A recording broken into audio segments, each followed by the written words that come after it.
Bon, tu sais, on nous parle souvent des 7 merveilles du monde. Les pyramides, le Colosse, le phare d'Alexandrie. Puis aujourd'hui, on a refait une liste. Le Machu Picchu, la Grande Muraille, le Christ Rédempteur de Rio.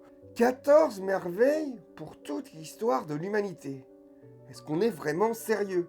Est-ce que les gens sont vraiment partis explorer le monde? Ou est-ce que c'est celles qui sont uniquement connues par le monde occidental ou celles que justement ce monde-là a découvertes? Moi, je vous le dis, c'est une pure insulte au génie et à tout ce que l'humanité a réussi à faire. Comment on peut dire qu'il n'y a que 14 bâtiments qui sont des merveilles? Si on va explorer le monde, et c'est ce qu'on va faire aujourd'hui, je peux vous dire que des monuments qui dépassent notre imagination, notre conception, même cette idée de se dire c'est possible, il en existe des centaines. Parce que pour ceux qui ne savent pas, ça fait 3 ans que je suis parti à la découverte du monde pour essayer de le voir et de le comprendre autrement. Pour qu'ensemble, aujourd'hui, on commence à se poser des questions et qu'on construise un univers. Et dans ça, j'en ai vu des merveilles. Des centaines, des milliers, des cités qui défient la gravité, des temples qui respirent, des châteaux qui arrivent à capturer la lumière. Et ce que l'homme a bâti, ce n'est pas juste de la pierre. C'est une prière figée dans le temps, un dialogue invisible, un message, une leçon qui cherche à nous transmettre. Parce que chaque bâtisseur, avant de construire un bâtiment pour un dieu, pour un personnage, il se pose ces questions-là. Qu'est-ce que je veux transmettre? Qu'est-ce que je veux que le bâtiment me parle? Qu'est-ce que je veux que le bâtiment fasse ressentir? Qu'est-ce que derrière ce bâtiment pourra laisser une fois que moi, je serai parti? Alors, oui, au début, l'homme a bâti pour durer, pour défier le temps, pour inscrire sa trace dans la matière, pour transformer ses idées, ses pensées, ses croyances dans quelque chose qui résisterait. Des arènes, des forteresses, des temples, des ziggourats, des lieux où la pierre devient muscle, où la foi devient architecture. Alors, attention, je vais faire des prononciations qui sont certainement pas les bonnes, mais entre guillemets, moi je les ai découvertes tout seul, je ne sais pas comment ça se prononce. Vous me direz, je fais au mieux, mais l'important, c'est de voir, regardez celui-là, Wat Rong Khun en Thaïlande, ou encore Odgrinchiska ou Kailasa. Ces lieux, ce ne sont pas des murs contre l'ennemi, ce sont des ponts un peu vers le divin, vers ce qui apporte la lumière. Leurs flèches ne pointent pas vers le pouvoir, mais vers quelque chose qui est plus grand que nous. Comme si chaque pierre posée nous rapprochait du ciel, nous rapprochait de l'univers et de ce qu'on ne comprend pas. L'homme, il a toujours voulu se dépasser, mesurer sa petitesse face à l'infini. Et dans chaque coup de marteau, il frappait sa peur de disparaître, sa peur qu'on l'oublie. Et puis un jour, construire des simples monuments, des simples maisons, ça ne lui a pas suffi. Alors il a voulu repousser des limites, creuser des cités sous la terre, suspendre des palais dans le vide, graver des rêves dans la montagne. Je vous reparle de Kailasa, mais imaginez-vous que ce monument, ce bâtiment-là, il est creusé dans la montagne. Alors, si on fait une erreur, une encoche qui n'est pas bonne, la pierre, on ne peut pas la réparer. Alors ce monument n'aurait pas pu exister.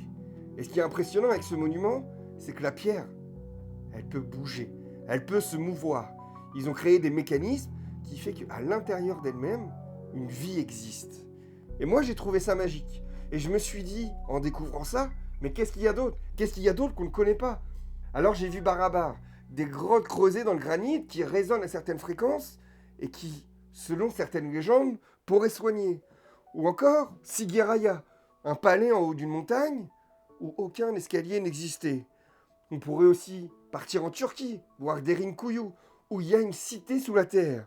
Ou encore Baalbek au Liban, où il existe des pierres si gigantesques qu'on ne pourrait même pas les imaginer. Et à chaque fois, la même question revenait.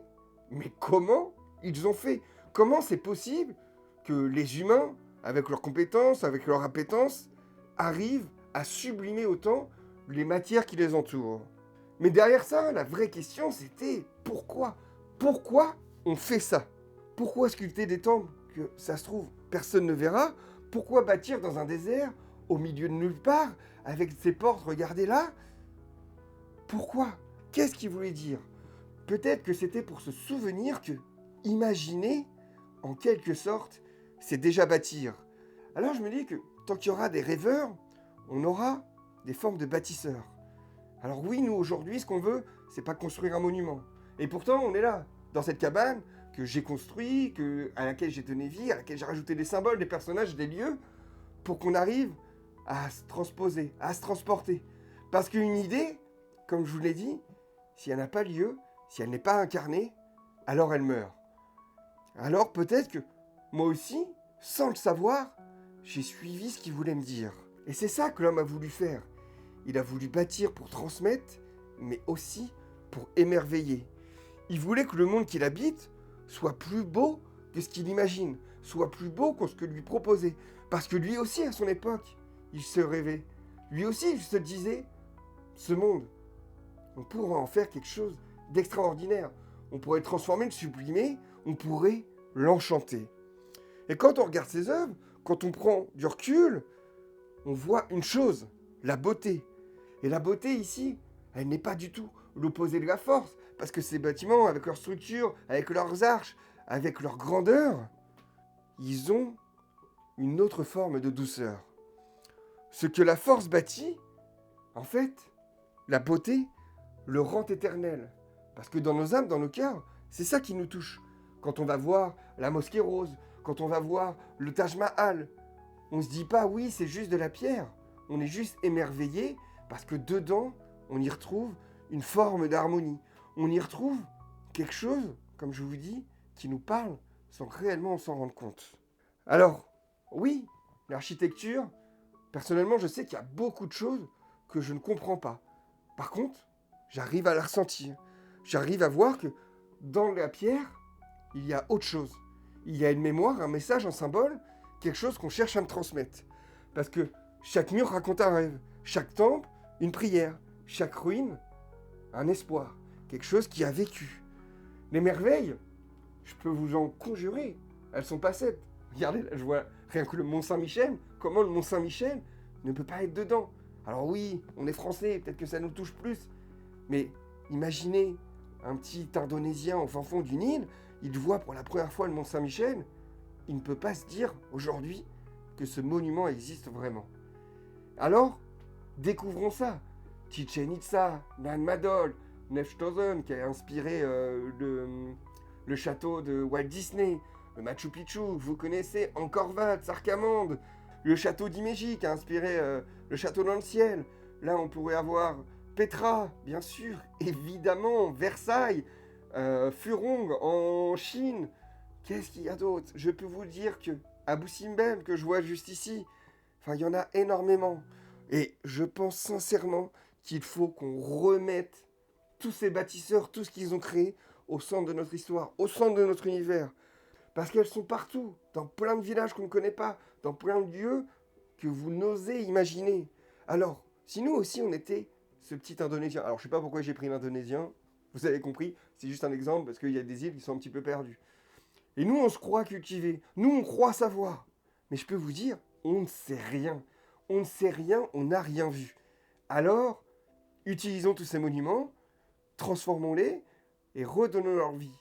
Mettons-les dans un univers, mettons-les dans ce que l'on veut construire, une histoire qui nous dépasse et qui nous fait voir notre monde comme peut-être aucun d'entre vous ne l'a jamais vu. Parce que même moi, je suis sûr que je vais encore découvrir des choses qui vont m'épater, m'éblouir, et qui vont me dire, oui, c'est pour ça qu'on fait ce qu'on est en train de faire ici. C'est pour ça qu'on veut écrire cette histoire. Parce que l'humanité est une sacrée merveille. Et encore plus quand on l'associe à notre terre. Parce que notre terre est magnifique. Les montagnes, les lacs, les rivières, les cascades, les déserts, les canyons. Je peux vous dire qu'il y a énormément de choses qu'il va falloir qu'on mette dans cet univers pour que nos personnages, ils y aillent. Et que vous, au travers des personnages, ou même si un jour c'est un jeu vidéo, vous partiez dans cette aventure. Cette aventure pour découvrir les richesses du monde, pour découvrir la beauté de ce que l'humanité a fait et comment elle a déjà réussi à enchanter cette réalité. Et c'est pour ça que depuis la nuit des temps, l'homme bâtit. Parce qu'il a voulu dire, non, notre histoire, notre vision, on veut qu'elle dure plus longtemps. Alors si un jour tout s'effondre, il restera nos traces, ce qu'on a marqué, nos lignes, nos cicatrices, les ruines de nos rêves, de ce qu'on a pensé, de ce que nous aussi, on voulait transmettre. Ils voulaient laisser une trace dans l'humanité que eux aussi ont existé, que eux aussi ont rêvé, que eux aussi ont essayé de nous léguer, de nous transmettre quelque chose. Parce que bâtir, c'est pas seulement construire des murs, c'est espérer qu'un nouveau morceau de nous survive à demain, qu'il reprenne vie, qu'il soit recompris, et que, au travers de tout ça, des messages, des leçons puissent passer, mais surtout que l'humanité se permette d'encore rêver. Alors, faisons de cette œuvre une ode à l'humanité, une ode à d'autres planètes, une ode à tout ce qu'on est, parce que c'est ça vraiment dont on a besoin aujourd'hui, de se rendre compte à nouveau d'à quel point notre existence est magique. Aujourd'hui, on l'oublie, on a perdu, on se bat pour des trucs qui n'ont aucun fucking sens. Putain, réveillons-nous, regroupons-nous, recréons une communauté, recréons quelque chose qui nous dépasse et qui redonne de l'espoir, qui fasse rêver les enfants, mais aussi les adultes. Les adultes, on les oublie, on dit qu'ils sont dans le monde, et que le monde est comme ça, que tout est immuable, qu'on ne pourra pas le changer. Est-ce que c'est ça que vous voulez pour l'avenir? Est-ce que c'est ça que nous, nos générations, laissent dans l'histoire de l'humanité? Moi, j'ai pas envie. Moi, j'ai envie qu'on crée quelque chose. Donc oui, on ne bâtit pas un monument, quoique peut-être un jour, ça sera plus qu'une cabane, et cette cabane, elle va pas durer des années, des siècles, des millénaires, c'est pas grave. Parce que quelque chose qui survit encore plus qu'un monument, c'est peut-être une idée, c'est peut-être une flamme, quelque chose qu'on gravera autre part que dans un monument, parce que comme nos ancêtres, on vise autre chose. Eux savaient que leurs histoires disparaîtraient. Leurs monuments, malheureusement, certains s'effondreront. Alors, la grande histoire du monde, ils ont décidé de l'écrire dans les symboles qu'on a déjà vus et dans les étoiles. Parce que les étoiles nous racontent une histoire enchantée, une histoire qui est un petit peu émerveillée, mais qui nous raconte, ça veut dire quoi? L'humanité. C'est quoi l'homme, son chemin, qu'est-ce qu'il doit faire? Et tout ça, ils ont décidé, comme je vous ai dit, de le graver au firmament. Alors, je vous le raconterai bientôt, parce que ce sera l'histoire de la fin de ce cycle de la cabane, de ce cycle de l'hiver, parce que une fois qu'on aura notre histoire, ça sera à nous de bâtir, de construire cette île, de mettre ces monuments, de mettre ces chemins, de créer ces liens entre nos différentes civilisations, entre les différents humains, parce qu'aujourd'hui, c'est ça dont le monde a besoin. Alors, allons créer cet univers, laissons ça par terre, c'est pas grave, et voyons ce qu'il a à nous raconter, voyons ce qu'il a à nous dire, et voyons tous ces lieux qu'on pourrait intégrer, magnifier, et peut-être qu'on arrivera à nouveau à sublimer l'humanité. Je sais pas si c'était bien, j'ai fait ce que j'ai pu, tu vois, mais peut-être que t'as pas aimé, et bah tu me diras en commentaire. Aïe aïe aïe, j'ai froid sa mère.